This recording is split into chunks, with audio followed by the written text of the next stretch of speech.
Okay, people, we back. I don't know where he went, but as long as he don't go in the house, I don't care. Yes, sometimes they do attempt to drag things in the house, and I cannot have it. Anyway, so these are true yams. They are diascoria, which they make an aerial potato, and they also make a tuber in the ground. So I have sent some of these out to people. Now's a great time to plant them as long as your danger of frost is gone. Now's a great time to plant them. As I was telling people, give them something to climb. See, this one's already climbing. Give them something to climb. The faster you give them something to climb, the better they grow and the faster they put out the aerial potatoes. If you see this, this is what a yam leaf looks like. And those are true yams, not sweet potatoes. Sweet potatoes and yams are not the same. I've said that a million times, but I say it over and over so that it is beat into people that they're not the same. Look at the bees. Are you guys scout bees? Are you telling them that this is a good home? Like, you have to be a good real estate agent, right? So you have to sell it, right? So you guys are selling it, right? So that when whatever swarms, you bring them here, yes? Bring them here, okay? Be good real estate agents, you know? It has 5 frames, new foundation, close proximity to food, you know, that type of thing. We want to sell it. Sell it. Okay.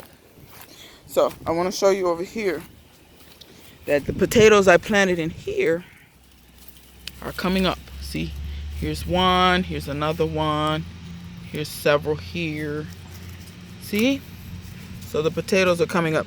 I pulled some of this lettuce, then the lettuce is going to die. Let me explain to you how I'm doing this. So I planted the potatoes. You all know that the lettuce will bolt and give seeds and pretty much die. So I planted the potatoes in there with that, knowing that. And that lettuce, after I collect seeds, lay the lettuce plants down, they will compost in place. This green sorrel here, I did not plant potatoes under this part. I only planted them in the back in this particular container. So technically I could plant something else here. Leave the green sorrel here, plant something here. But you see what I'm saying? So as things come out, I'll have space for other things to go in. Here you also can see I planted potatoes throughout this whole container. So you can just see all of them coming up, and I'm very happy about that. These were the first ones to come up. Those over there have not come up yet. I can't say I'm worried, but I'm thinking a little like maybe those aren't gonna come up. I don't know, I have to give them time. So here you see some more potatoes. I planted potatoes only at the back of this one as well. The red vein sorrel will stay. This will phase out. I don't even think this lettuce is going to go to seed. It never really did well. I didn't take care of it well. It was in the ice. I didn't feed it. I didn't do anything. So the potatoes back there, I will figure out something to plant there, probably herb like popolo, which is, if you have trouble with cilantro, grow popolo. Popolo is heat loving. Cilantro is not. Cilantro will bolt on you. But keep in mind, even if cilantro bolts, you can take the seeds and use them. The seeds is coriander, so you can put them in a pepper grinder and grind them just like you, so you can have fresh coriander. So if your cilantro goes to seed on you, it's not completely lost. But popolo supposedly tastes similar. This is my first year that I'm going to grow popolo, or attempt to grow popolo, and I'll give you the verdict. Look at this little belligerent patch that I must cut down immediately. Anyway, bananas. So we got some movement on the banana front. Look at how fast they grow, y'all. Look at how fast. And this was the only original one that survived. It's growing back from the middle. So, and I have another little pup. There's a little pup on the other side that you can't see. So I will have 1, 2, 3, 4, 5, 6, 7 bananas. So I went from 3 to 7. It's a little over double. So the ice gave me more. This is all my little stuff I started. So these tomatoes, I can't remember if they're Zapotec or Japanese trifle or what they are. I can't remember what they are. I also have some tomatoes over there. Like I said, don't know if they're Zapotec, Japanese trifle, or pink oxheart.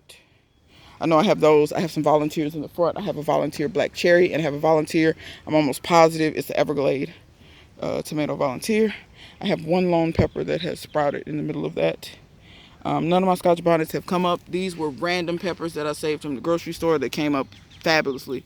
This is eggplant. That's eggplant. That's eggplant. This is eggplant as well. So I had Togo striped. I had Bianca Rosa. And I had, I think it's either Ichiban or Ikiban. I think it's Ikiban. These are a brassica. I'm trying to remember what they were. I want to say some of it's kalettes, some of it's something else. Pigeon peas, Dan sent me. I still had seeds left to replace the pigeon peas that bit the dust on me because of the ice. I planted guava over there. They haven't come up yet. So I have a lot of stuff that didn't come up. I'll be honest, sometimes I sow seeds. Those seeds are old. Sometimes they don't come up. It is what it is. I have to move my turmeric over there. I'm going to plant turmeric on top of those potatoes over there, I think. But that might not be very wise. No, I'm not going to do that. That's not going to be very wise. I'm going to put the turmeric. I have a new container going up. I'm going to put the turmeric in a container by itself. I'm going to put ginger in a container by itself. So that's that. I'm going to show you the last thing. Where we at? We're at 6 minutes. I don't know what my other video was before Felix caught the squirrel. But anyway, I'm sure I'm over 10. Yeah. Okay. But I'm trying to keep it, you know, my videos. Oh, Lord. So tree collards, they're looking good. And I'm going to show y'all why the cuttings aren't quite ready for the tree collard. So what you do when you take a tree collard, any collard cutting, you see this one? This one's ready. It's long enough. I could break that one off. But you see this one? It's too short. You want the bottom to be longer because that's the part you're going to stick in the dirt and root. And I would rather go ahead and root them, I think. I mean, I don't have to. I could just sit in the cuttings. But I would rather root them. Let me get this weed out here. I would rather root them so that people have a better opportunity of actually growing the tree collards. Like, I'd rather them get to them with at least a little root system on them. So, nope. Because I see you got a seed head. Nope. Weeds. But you see how they branch off down here? You want to wait till those get a little longer. And then you want to break them off and make cuttings. You can't just simply send people cuttings with no leaves. For instance, I could cut this off and cut the leaves off and just send that piece and someone would stick it in the dirt and keep it moist and it would root. You know, I could do that and I may. But like I said, I do kind of want them to get a little bigger. And I just want to come up here to the big pear tree and show y'all. Gonna give me a few pears. That's why I don't mind Felix killing the squirrel, because trust me, with years like this, when this pear tree is not gonna bear very much fruit, yeah, them squirrels, they'll climb these trees and eat every pear they can. I really only see that pear, to be honest with you. I may not get to. I don't see any other ones. I saw some other flowers, but I'm not seeing no fruit. But it's all right. Rest, my friend, rest. I have cleaned around you. So now you can save up your energy for next year. Come here. Ivy. I hate ivy. Let me see. Do not let this grow up your trees. It's bad news. When I moved here, this tree was covered in English ivy. So to the point I didn't even know this was a pear tree. And it wasn't until the next year when I saw some squirrels eating the fruit. And I was like, that's a pear and it actually fruits.